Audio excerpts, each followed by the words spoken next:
All right, here we go. Another week, Brent Rollins. Not quite the power of last week. Listen, I had a buddy text me, there's really only one unranked matchup this week. I was like, yes, don't be a spoiled brat. Like last week was heaven, okay? Like you died and went to heaven last week. Now you got to deal with the regular season, but you do have obviously the one ranked showdown, which we're going to dive in deep on because the quarterback matchup is going to be fantastic with Oklahoma and Michigan. But I think the rivalry of the Cyhawk is fun. Iowa versus Iowa State. You got the border war with Missouri and Kansas. So there's a lot of good games to still talk about. We got Booger McFarland joining us, which will be really fun. He does that DEFCON every week on socials. If you're a diehard college football fan, then you know what that means and you see it and you love it. And sometimes you're pissed at it because your team is on the DEFCON and you're like, all right, Booger, I'm going to slap you. But he's one of the better guys I've ever worked with, man. Just an awesome dude. That dude loves golf, Brent, like nobody's business either. Like he loves some golf. So loving, what about quality? Is how good is Booger at golf? Have you golfed with Booger before? I have golfed with Booger when we covered the draft. The book game is pretty solid. It's pretty up and down, but let me tell you something. That sucker is bougie on a golf course now. Like, we ain't going down the road to the country club. Like, he has an inn at every course you go to. Because I remember we were, I don't even know where we were for the draft. I think we were in Dallas, and he had us set up like several days in a row at different courses. He's got nice short game. Good little touch for Boog. He's definitely got the touch, but I think we start with Michigan and Oklahoma. Fun fact, though, before we get to the game. Okay. So, with Booger coming on the show, do you realize the commonality of the last three Wednesday guests? The baldness. Nice. No. Bear, was Fowler not last week? Oh, that's right. My bad. Fowler has a great head of lettuce. Did you just let me tell you something. If you bald Fowler, he'll cut you. Like you just pissed Fowler off, brother. Like you don't do that. Nobody talks about Fowler's hair like that, you jerk. Completely forgot about that. I was thinking Bear, SVP, and then Booger. It's just all the great baldness that we have. By the way, did you also know did you remember that we picked the fantasy teams? I did. It was a long time ago, and I was going to tell you we don't need to recap that all the time, but I think it's definitely worth noting sometimes if you got some big nugget for it, though. Well, you kicked the ever-loving crap out of me in week one because you had Sam Levitt and Jordan Tyson, and I had Cade Klubnik. And it was, I think you, like, doubled me up in terms of score. And, running, like, Mekhi Hughes barely played for Oregon. Well, it's called a day that ends in Y, but that's okay. Yes. Hey, I think one of the cool things that y'all are going to realize here is see ball, get ball. Brent's been working with PFF for a number of years. He's coached. Like he's one of the most really smart, like intelligent football fans just I've call seen. me a nerd. It's okay. You can just say nerd, whatever. But like I think that we'll watch tape of certain guys and give you insight that there a lot of people will say things and have splash clips, but like I think we'll dig deep. Like I know Brent, so I don't even have to ask him. Like I watched every Bryce Underwood throw. I know you did too. I watched every single throw that John Mateer made. Like to give you good in-depth stuff, man, on what they did. And here's how I describe Bryce Underwood, Brent. Poised, smooth, controlled, accurate, and did not force anything. That's how I would describe the week one start. Yes, they were overmatched. Yes, he didn't have to do a lot, especially in the run game. But I think that those would sum up his ability. Catch the football, get rid of the football, see it, explode it. Like he's going to be really hard to deal with on the perimeter throw game because he's got such a great arm and a quick release that it's going to be tough for people to have to stop that consistently. But I mean, just uber impressed. And I started thinking about it in my head, like the list of guys in the top 10, in the top 15, that I would take over him with some of those other squads, and it's not high. Like that's like he's got some special to him, man, and you saw some special week one. Physical talents, yes. And by the way, the thing that I wrote down most was under control. I think kind of those two words sum up all the things that you just said. But in terms of just raw physical ability, the size, and then like the one fastball that he put to the tight end down the middle of the field was like, I would have loved to have seen the miles per hour on that throw. because Revolutions. It had some serious speed behind it. Interesting thing, you talk about this being a ranked matchup. So obviously at Pro Football Focus, they have their own sort of rankings. Neither of these teams are ranked in the top 25 in the Pro Football Focus rankings. Where does Pro Football Focus have Alabama? Where did they have them before the season? That's a great question. I didn't look specific at Alabama. I've kind of forgotten about Alabama after week one. But it's, you talk about the physical gifts, but he's doing something that a lot of the week one quarterbacks had to do. The new guys, the CJ Carrs, the Arch Mannings, Ty Simpsons, he now has to go into a big time environment on the road at night. And that's the part where it's like, okay, you might have all the physical ability in the world and poise and all that, but it's a little different when you're down 10-0 with those people on top and just all over you. See, and that's why I love your analysis most of the time too, is because, like, let's not crown people after 1 week. Like, there is a lot harder things to do in college football, and you just mentioned the hardest one is going on the road. And I'm interested to see the Michigan supporting cast because I see Morgan out wide, and he's the gadget guy. He's the speed guy. Klein at tight end looked really, really good. I think McCulley's going to be the big physical target. Like, the run game was not elite for Michigan like I'm used to seeing. Like, I'm going to be interested to watch because it's majority shotgun now. Like, it's going to be shotgun. It's going to be play action. They moved the pocket. They kept it easy. He didn't have to run, so he'll be asked to do more this week against Venables and company. And then we get a good gauge of where he's at. Like, I think it's a great start. And you see the physical tools, and you see the poise that a lot people don't have poise. You know, Arch Manning didn't have poise years into his playing career to start at Ohio State, but that was also a different animal. What about John Mateer, man? Like, what were your first thoughts of him? Because I stole all the thoughts on Underwood. I don't want to do it again on you here. Quick release, even though it's obviously awkward. It's a unique. It's not true Phil Rivers, but it's down there in terms of the sidearm. But it's very fast, very decisive. He's got arm talent. He's got NFL level arm talent. The thing for me watching Oklahoma and watching their offense is, like, in terms of just the ability to consistently do things. Now, granted, they couldn't run the ball much of anything against Illinois State, but they obviously had a couple offensive linemen out. They get those guys back based upon everything that I've read this week that they sort of wanted as their core five.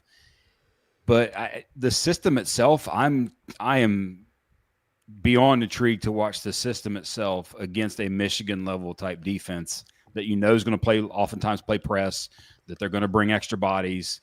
I like the run. I like the run game when the QB is involved with it. He's got some juice to him and ability to make you miss.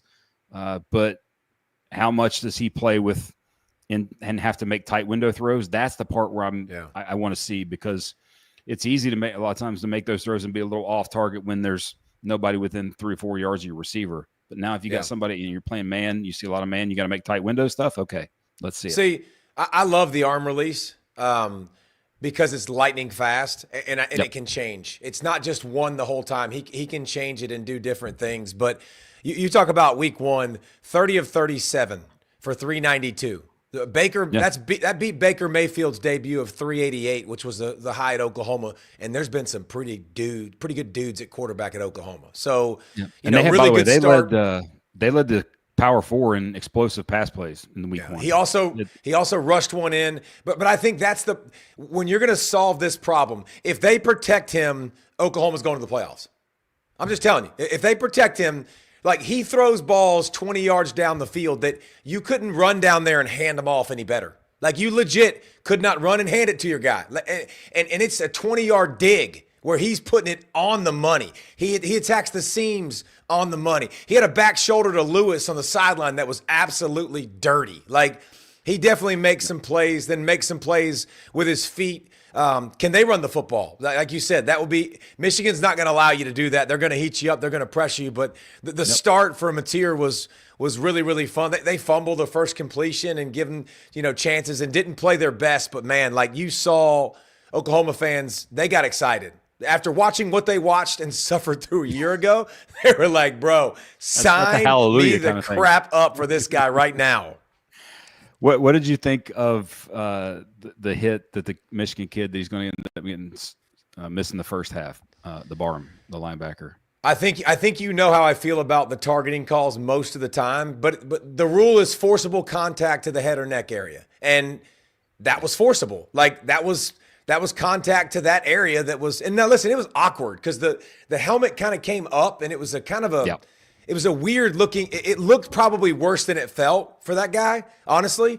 But if you're going by the letter of the law, which is what they do, they're going to go forcible contact to the head or neck, and I think that they're going to call that most of the time. Would I say it? No, I would say play on, like because I want the dangerous shots out of the game, not the ones like that accidentally kind of turn into something a little bit worse than it was supposed to be. In terms of picking the game, we're going to do that in another video. We got a special guest that we're going to tape tomorrow and do all the picks, so we'll save that there. But we heard you in the YouTube comments. Yes, we did. And they were like, "Hey, why are we not giving Rocky Top some love and thoughts there with Tennessee?"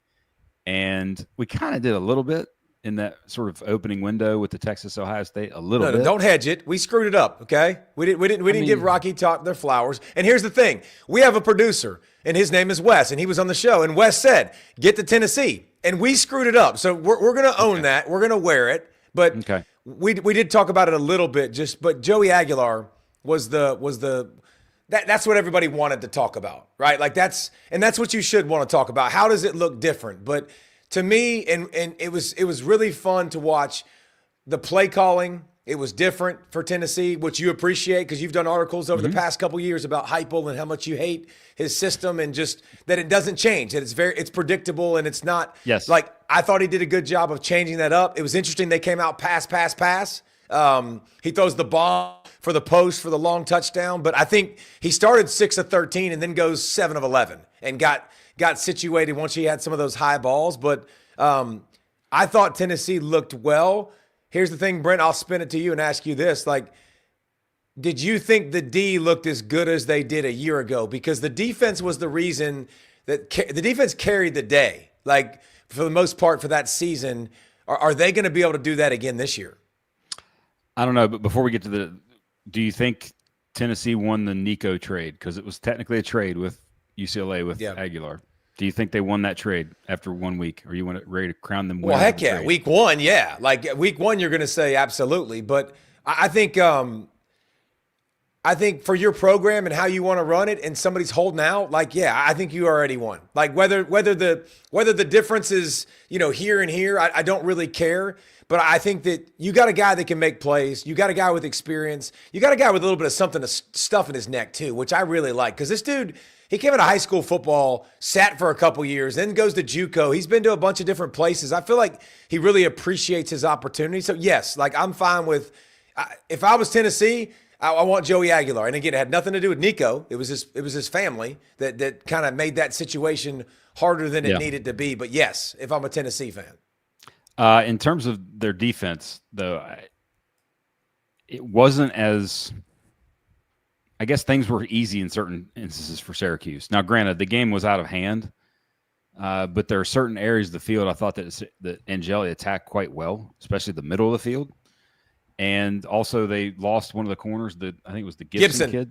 Yeah, Gibson's out for a little bit. And obviously the McCoy kid is not back yet. Yep. So, like, the transfer from Colorado, the Colton Hood, that's like a massive thing for them now because if he wasn't there, that would be an even bigger deal. But like not having either of those guys playing against Georgia, that's not necessarily great because I think Georgia's improved at the receiver position. And obviously that's in 2 weeks, not this weekend, but the following weekend.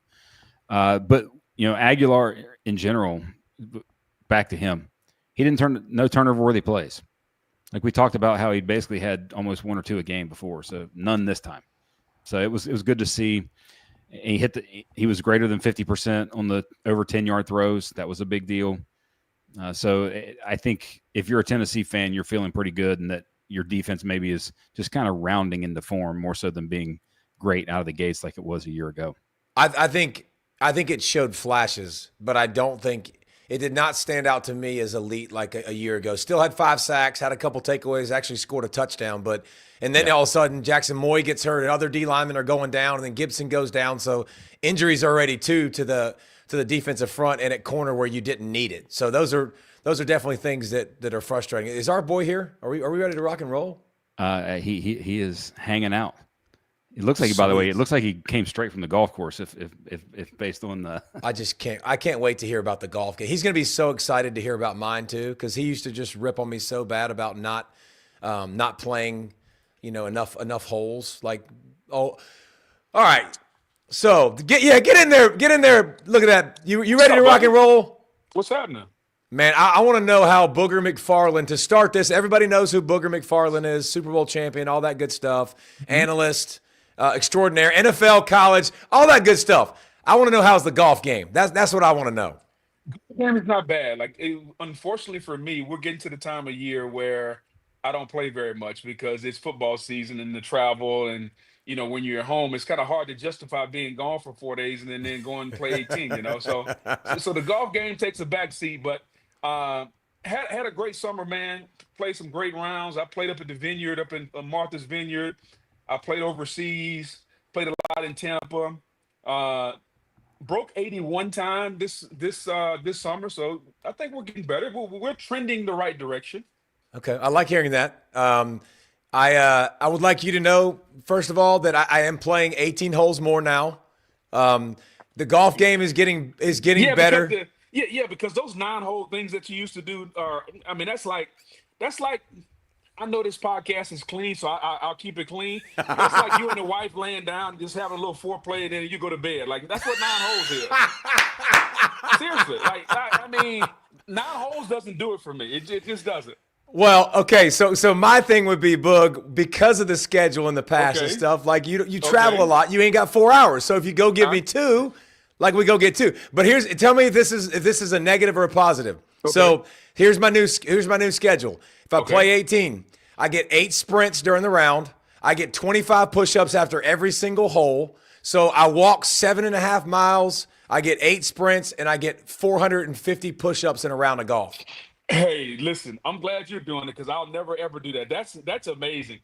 Golf is supposed to be enjoyable, not a workout, dude. Like, who told you to work out during the round of golf? It makes it both. It's enjoyable, and no matter what I shoot, I still got my workout in. All right, Boog, we were talking about before you came on, and we were just talking about how you do the DEFCON. And we love seeing that every week. Actually, some people hate seeing it as well. But like when you think about the DEFCON of Alabama and their season, like what you see for them now moving forward, what's that number you're going to have, Matt? First of all, I hope everybody understands it, because when I posted on Saturdays, people get confused because if it's early in the game and I put out a DEFCON 5, people are like, is it already to a 5? I'm like, relax. First of all, go Google. If you don't know what it means, go Google it. 5 to 1. 5 to 1. It doesn't go the other way. So that's number one. Number two, how I look at Alabama is this.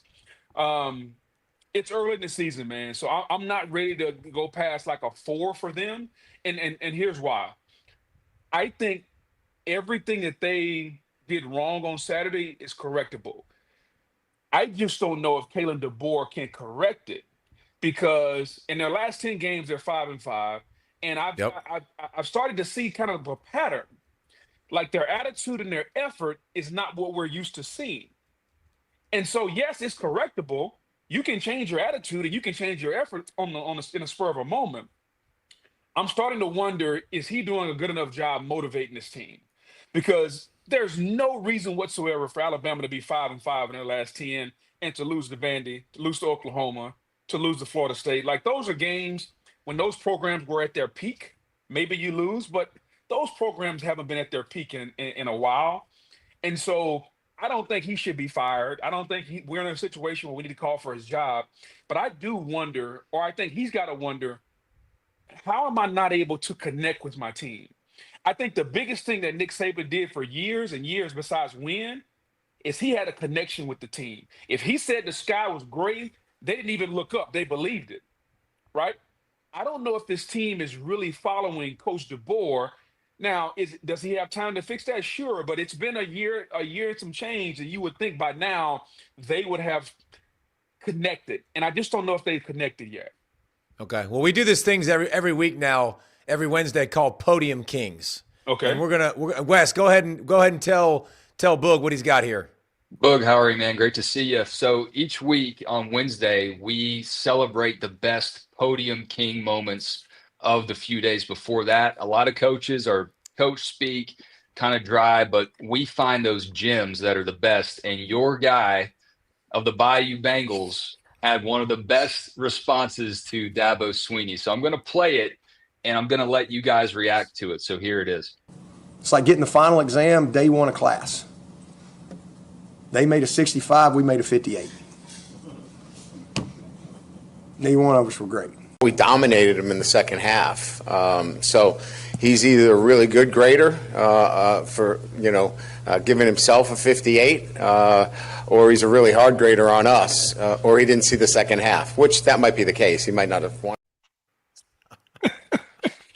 Hey, man, this is the first game of the season, man. What is – number one, Dabo, I understand what Dabo is doing. He's trying to let his fan base, let his base know, hey, neither one of us played great. They just played a little bit better.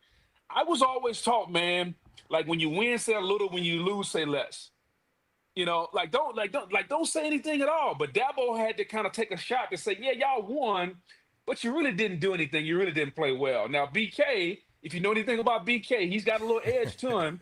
And so for BK to kind of punch back and say, well, maybe he didn't see the second half, and if I was him, I wouldn't have wanted to watch it either. First of all, I love it. I'm glad BK stood up for himself and stood up for the Bayou Bengals. I just don't know if we need to be kind of going there after game one of the season. Man, if that wasn't LSU in your squad, you would have loved every second of that. Like 100%. That's what we're missing, man. We're missing some of the salt. Bro, we had saltiness back in the day, Boog. We had saltiness. We didn't do this like we're all friends on social media bull crap. Right. We were salty. We hated each other. I mean, if you wore a different color, screw you. Like, you ain't on my squad, I ain't on your squad. But now there's too much. If that wasn't LSU, you'd have been like, I love that he said what he felt. Right. I do love it. I just don't know if we we just got past Labor Day. Like, can we get into the season before we start getting deep and cutting? Like, I love it. It's just a little early for me. Like, let's get to Halloween before we start, throwing jabs from 1,000 miles away, if you know what I mean. So Boog, speaking of your squad, how do you think that win changes the trajectory of LSU's season? Or is it just kind of like, okay, that's a really big win, everything's still going to be insanely tough in the SEC? I think it's the latter, man. It's a big win, but if you see the SEC schedule, I mean, it is what it always is. It's a daunting task. Starting, you got Louisiana Tech this week, and then Florida comes to the house. And I think Florida has improved more than just about any team in the country from last year to this year. I think Billy Napier is the right guy for the job. He's got his quarterback, DJ Lagway. They built up the offensive and defensive lines. Florida's going to be tough. Then you got Ole Miss. Then you got South Carolina. Like, it's a big win because of the narrative that was being created that BK couldn't win the opening game. And for everybody in Baton Rouge to have kind of gone on the big fundraising deal the last year for this team to go out and spend what they spent on name, image, and likeness, and to go up to Clemson and get a win, I think it kind of quieted the narrative. But what good does it do to beat Clemson, you beat Louisiana Tech, and then you lose to Florida and Ole Miss? Like, it doesn't really do anything. It doesn't really do any good. So the way I always look at these games, man, it's better to win them, especially that one. It's a non-conference game. But it's about what did you learn about your team? And here's what I think I learned about LSU. I think Garrett Nussmeier is as advertised. He's a veteran quarterback that's pinpoint accurate. That's going to be the leader of the team. I think they got a ton of weapons offensively. Caden Durham, he needs some help in the backfield, but he is as good a running back in this conference, I think, as anyone. I think defensively, here's what I learned that I didn't know. I think LSU can cover on the back end. They got some dudes back there now that can cover. Number 4, number 3, number 11. Like, these dudes can play sticky man coverage. And if you can play sticky man coverage, now that allows Blake Baker to do what he did Saturday night, which is to be exotic. Bring the nickel. Bring Mike Will. Bring the safety. Like, he can do a lot of different things. And he had a veteran quarterback in Cade Klubnik that's played a lot of football. He had him confused. Yep. And so I like what the defense did. I think for me, that was the thing that I learned. Like LSU can finally get back to what we used to be, which is the offense was always a little shaky, but you knew that we weren't giving up more than, 17, 20 points every Saturday. Like we weren't going to give up more than that. And if we're back to that, if that defense can do that, man, they can, number one, they're going to be in every game and they can beat anybody, anywhere, anytime. The key will be how healthy can they stay? Can the offensive line, which even though LSU won, I didn't think the offensive line played great. They were Especially the adequate. tackles. Tackles didn't play great. No. But again, it's their first start. You expected it to be somewhat whatever. It's easier to learn after a win than after a loss. But I think all in all, to answer your question directly, I think it creates expectations that every week and every game gets a little bit bigger. And they may not get tested this week against Louisiana Tech. I don't know. I hadn't seen Louisiana Tech play forever. But I know when Florida comes to the house, Florida is going to bring a challenge. Ole Miss always brings a challenge. South Carolina was my sleeper pick in the entire country to make the playoff. So, like, the SEC is what it is, man. Like, I don't know how we can have the debate about what conference. Like, when you go week in and week out, there's no conference tougher than this conference. And we don't even have Georgia or Texas on the schedule. And our schedule is still tough. So it is what it is, man. But it's a great start. And it's glad to go up there in the fake Death Valley and get a win. Oh, I like to slide that in. Just slide that in on the way out. The great Booger McFarland joins us. You see him every week. ABC previewing the games. We've seen him on the golf course. The short game is nice from the big fella. If you had to do a redo pick after week one for the college football playoff, would you take a mulligan? Would you add someone in there or take someone off that you thought, like, did you see something so that stood out glaring that moving forward really changes your opinion of what you had preseason? Well, not really. I need to see a little bit more out of Oklahoma. I think John Mateer and Arbuckle coming over are really going to change what we see from them. Like, Oklahoma looks legit offensively. Florida State, can Castellanos survive and do that week in and week out? He ain't a big dude. No, he's 5'10", 200 pounds. Like, can he take that for the next 12 and a half weeks? If he can, they can beat Clemson. They can beat Miami. I don't think anybody envisioned Florida State being a playoff caliber team. So that's probably new. I still think Alabama's going to be fine, but they're just too talented not to be okay. I don't know, though. Here's the only thing about Alabama, and I'm going to see if you guys agree. I don't really think that DeBoer wants to play Simpson. And follow me here. Ty Simpson has been there a long time. He's been beaten out by everybody that's come through there. I think he's waited his turn. And I think there's an allegiance to the veteran quarterback.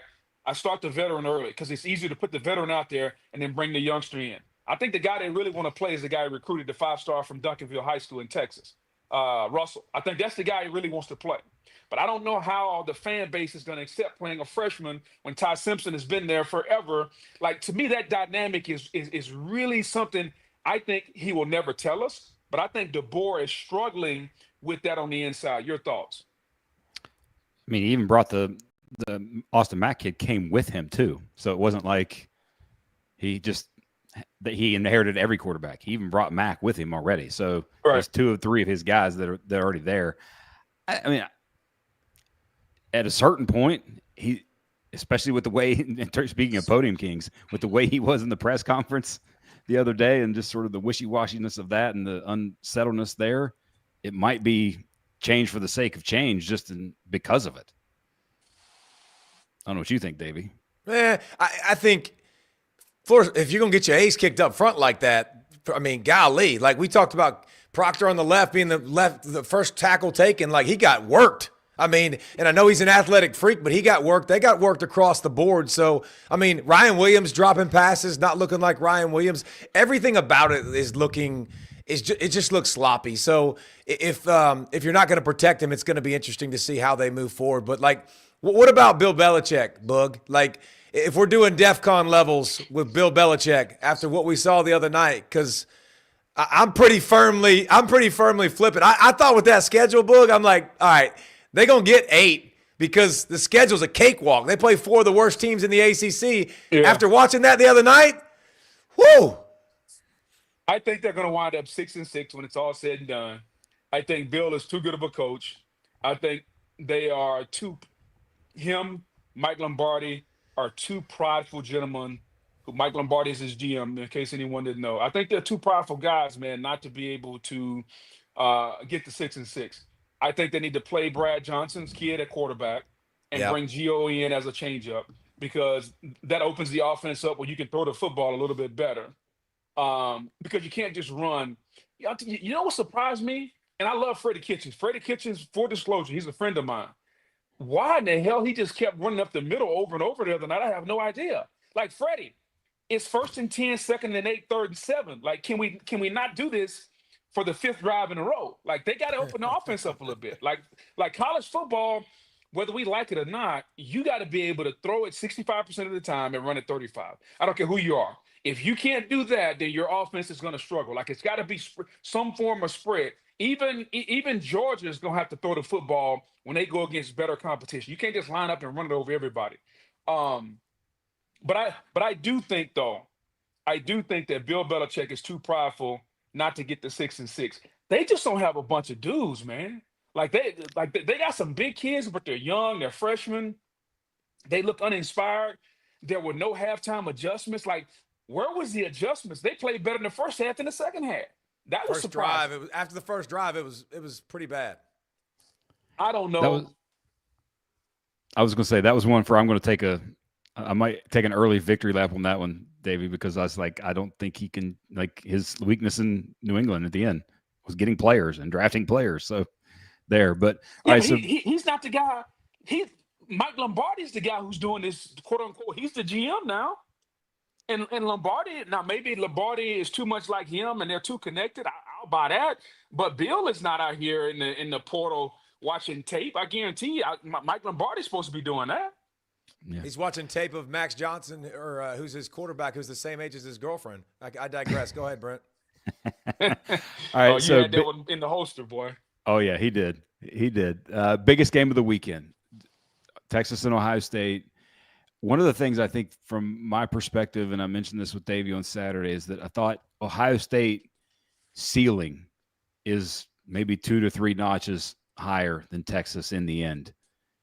Your assessment of that, or do you think that's something where that's just two great teams that are going to be there in the end, and we'll see then what they evolve into? It depends on which quarterback continues to ascend, because these two teams I think are relatively similar. I think they both have explosive weapons on the outside. Ohio State's probably got better weapons, but Texas, I think, has better backs. You look at Baxter. Baxter looked good the other day. I don't know how come he didn't get more carries. He looked good. Defensively, Texas should be really good with Hill and Simmons and Taft. Ohio State, I mean, they maybe have the best secondary in the country. They're young up front, but those linebackers, man, number 8 was like a heat-seeking missile the other day. But which quarterback is going to continue to take the next step? Julian Sain looked better on Saturday. Arch probably has a higher ceiling. But I think both of these teams are going to win defensively with opportunistic offenses. This is not going to be either team scoring 40.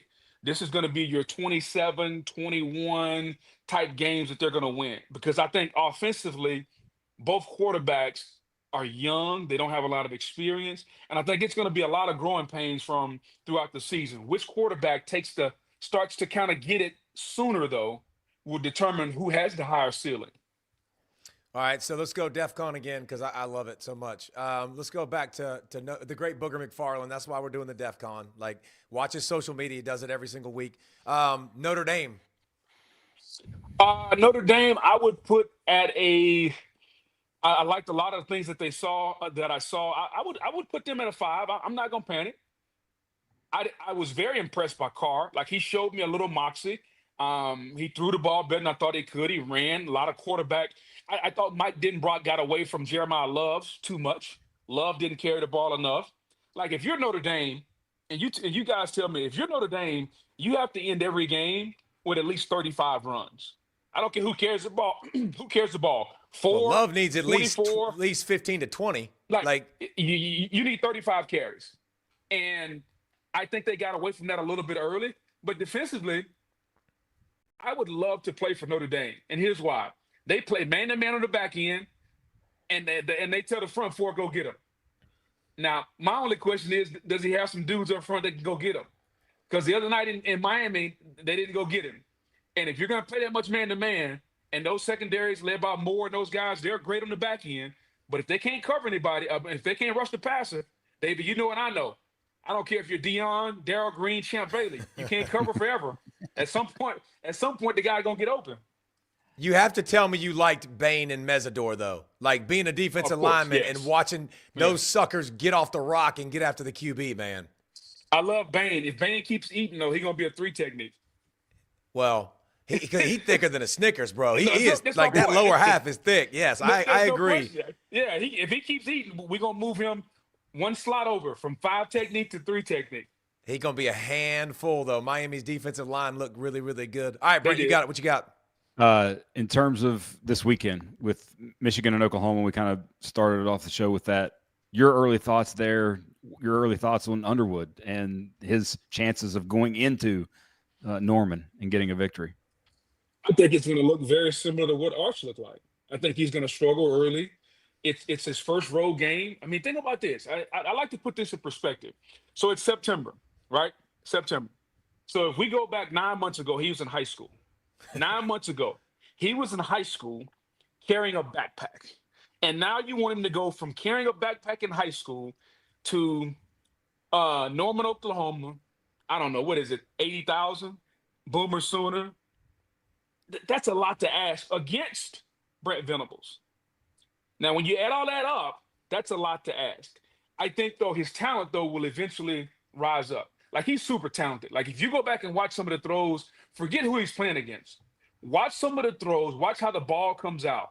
Watch how he threw one little deep end cut. The ball was out of his hands, and the receiver's back was still turned. Not many freshmen do that. Mm-mm. So he's got the goods. The question for me is, how fast can he acclimate on the road? I think just like Arch, though, he's going to struggle early.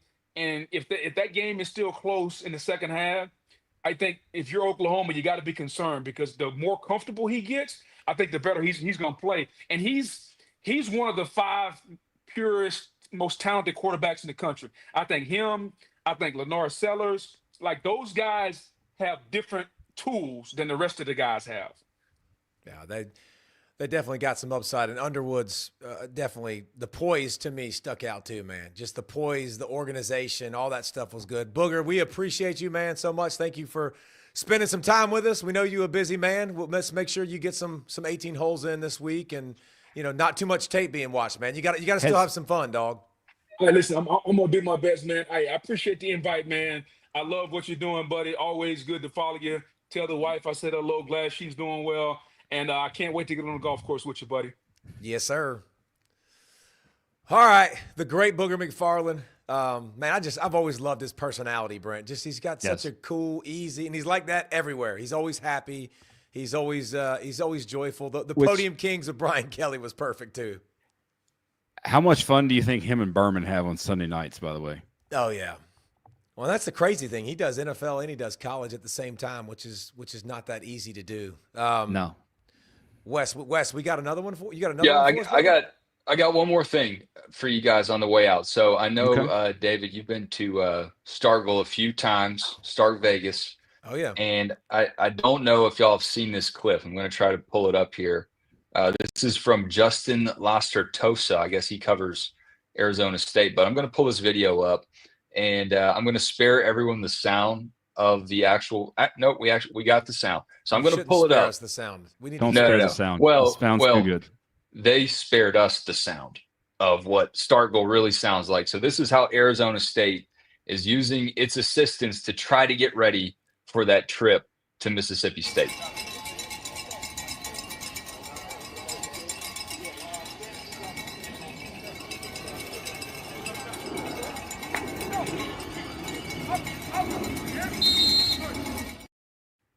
All right. DP, give me your DEFCON level. How unprepared is Arizona State for the cowbell factor specifically on Saturday? Bro, that's a 5. And you need more cowbell. A lot more cowbell. And everybody, I hope you get that movie reference, but that is one of the most obnoxious places to play in the world because it never stops. And okay, first two things. One, why do we just have one girl doing this? Like, shouldn't we have multiple people I think there's doing more. this? Okay, I think there's more. It's not just one. We should have like 20. But here's what I love about it, man. Like, if I'm the girl that was doing it that was in the video, we only saw her. God bless, because I get bicep workout the whole practice. I mean, I'm just shaking it, and I literally I get to burn calories and get the biceps bigger. Like, I flipping love it. Like, that's fantastic. But you always see the crowd noise, and you try to find ways to do it. But that is a unique place, man. Stark Vegas, their fans are awesome. The cowbell is unique to being able to hear, man. You can't. Like, it's very obnoxious. Very obnoxious. So the thing that I thought about was, have you ever seen Ant-Man, the Marvel movies with Ant-Man? Yes. Where he has the little disc and he throws it and it makes it way bigger. Yeah. Or he himself gets way bigger. They need to do that to the cowbells because those things are mini-me versions of what they are going to see and also hear in Stark Vegas. That is for sure 100% because that's not even anywhere near close, by the way. Oh, the UNC thing. That was as bad as it gets on Monday. That was awful. That was embarrassing. And how about the start had me thinking like, okay. Like that was nice. Like they might put TCU on skates all night and just own the line of scrimmage. And it was like, ooh. Like, how many shots can I take? Can I absorb and get the absolute crap kicked out of me? That was an embarrassing way to start. That was not good. That was Chapel beatdown. That's what that was. That was not what they were looking for. It was cool to see Max, who's local to us here, you've competed against throw a touchdown pass to his brother. That was about it in terms of highlights for North Carolina. But that was always my concern with him was the acquisition of players because college football in the end has always been about talent acquisition more than anything else. Yeah. Let's go to the chat real quick because I see something right here I want to click on. This one right here. I think it makes sense if you're reading it. Booger said 5 minutes ago, every team has to pass the ball 65% of the time in college football. Then he tells Notre Dame needs to run it 35 times. Okay. I think every team is very different. I think every team is built different. I think when you have Jeremiah Love and Jadarian Price, you should run the rock, and you should be physically imposing yourself on people. When you have those guys up front that typically do their job like they do. Now, here's the problem. When you play against Miami, you couldn't do that because that's a really good group up front, one of the best groups in the country. So, to me, it's not about a number of 65% as much as I have to be able to do both. So, when I play an elite team up front, I have to be able to attack them in the back end. If I play an elite team in the back end, I have to be able to run the football. So I'm more of a balanced guy. I definitely want to lean towards the run, but like you have to be able to beat good teams and in different ways. And so I think those are the teams that are going to win the championships the most, is the ones that have the most variety. And here's another thing too, Brent. Like the college football is more and more now like NFL. And I agree. So it obviously more free agency, more guys coming in, more new. So here's what I'm doing as a coach. Now, Texas doesn't get to do this. They don't get to learn on the fly. But like you see teams that are going to get better throughout the season and figure out who they are. Like when you're watching your team, man, they don't know who they are yet. They haven't had preseason. They don't know what all the guys can do yet. So you take the first couple weeks, man, to kind of get those data points. Who can do what? Who's my best 11? Like a lot of times coaches are literally in meetings going, okay, this guy's not my best 11. Like he might, I think he needs to start, but no, he doesn't. Like, let's see a young guy do it. And so like, there's a lot going on that they're figuring out on the fly. And it used to be easier when you had guys for 2 and 3 and 4 years. It's not like that anymore in college football. So I think you'll continue to see this, as the game continues to be like this. One thing that is still different though, and I think we're seeing that more this year than we've seen in a while, and here's a number for it. SEC quarterbacks rushed for 534 yards. This is from Brandon Zimmerman, who does Feinbaum's show, in week 1. The 5th most combined rush yards by SEC quarterbacks in a single week over the past 20 years. So the QB run game very much a part of that. But outside of that, I do think you're seeing the NFL sort of come back to that. One other question I was going to ask you. I forgot at the top that I saw. If you had to guess, I saw this from Real Analytics. Who was top in the country on the GPS miles per hour in week 1?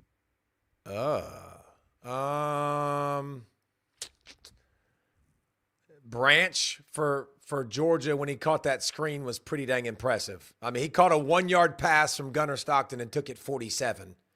I would go that or some kind of kickoff return a lot of times because you get so much speed on a kickoff return. Does that count? Deep ball, think freak shows. Jeremiah Smith? Track guys that are now football players that we talked about that played in the Dome in Atlanta. Nick Harbor for South Carolina. What did he hit? 22.4 miles an hour. And the other cool part of that, and the reason I brought it up and the reason that because I think this is a fun story for us personally. 4th on that list at 21.1 miles an hour, Furman's Devin Hester Jr. How about that? Yeah, I saw that. That was cool. Which, for those who don't know, we actually played against him in youth league football when he was coming up. So. He was fast then too. Hey, how about Peyton Thorne in the chat? I don't think that's the Peyton Thorne you're thinking of. You guys think Oklahoma State gets in the playoffs this year? I think that's being funny. But how about the back and forth between Lanning and Gundy? That was so fantastic. Lanning's like, sorry, not sorry. Like Gundy made a comment about how much money Oregon spends, and here's what Dan Lanning did. Sorry, not sorry, bro. No. I got a lot of zeros in the account, and guess what? I'm going to use them, okay? Like, I got Nike. I'm going to use them. Like, I'm sorry, man. You ain't got that money. I apologize, and I'm sure it would be nice for you to have all that money. But I'm going to take mine and spend it. So I'm going to go buy the Ferrari. I'm going to buy the houseboat. I'm going to buy all the things I want because I have all those tools at my disposal. But we'll wrap up here. We're done here for tonight. I got one. Oh, you got something else, Homie G? What you got? One more note. Devin Hester Jr. somehow not related at all to that Devin Hester. That is correct. What are the odds of that? We played against him. Brent wasn't lying, though. We coached against him in youth league football. He beat us in the regular season. We took their hearts in the championship. That's just a side note. But that dude literally, he taught us about defense because we were like, all right, let's just play deep, Wes. And the problem was anytime he got to anybody, it was too late. Like if he had a full head of steam, it didn't matter. So we just put in the new 11-man front and just brought all 11 at one time to stop that kid. No, don't let him get started because it was an absolute wrap. Hey, Wesley, what do we got? We got Gus Bus tomorrow, a special edition.